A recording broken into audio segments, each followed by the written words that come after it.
আলোচিত ই-কমার্স প্রতিষ্ঠান ই-অরেঞ্জের পৃষ্ঠপোষক শেখ সোহেল রানা এখন আলবেনিয়ার এক কারাগারে বন্দী। তার বিরুদ্ধে অর্থ পাচার ও প্রতারণা সহ নানা অভিযোগ রয়েছে। কিন্তু ইউরোপীয় অভিবাসন কর্তৃপক্ষের কাছে তিনি নিজেকে সাবেক প্রধানমন্ত্রী শেখ হাসিনার আত্মীয় হিসেবে পরিচয় দিয়ে রাজনৈতিক আশ্রয় পাওয়ার চেষ্টা করছেন।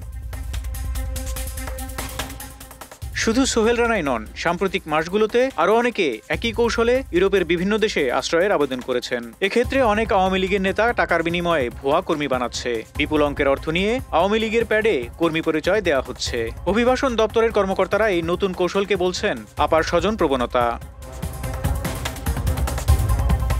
বাংলাদেশ থেকে অবৈধভাবে ইউরোপে পাড়ি দেওয়ার প্রবণতা গত কয়েক বছরে দ্রুত বেড়েছে। ভূমধ্যসাগর পেরিয়ে হাজারো মানুষ ইতালি, গ্রিস, স্পেন, ফ্রান্স বা আলবেনিয়ার উপকূলে পৌঁছে যাচ্ছে। তাদের মধ্যে কেউ মধ্যপ্রাচ্য ঘুরে, কেউ সরাসরি মানব পাচারকারীদের মাধ্যমে যাত্রা করেন। লক্ষ্য একটাই, যেভাবেই হোক ইউরোপে থেকে যাওয়া, সেখানে কাজ জোগাড় করা বা রাজনৈতিক আশ্রয় নিয়ে স্থায়ীভাবে সেটেল হওয়া।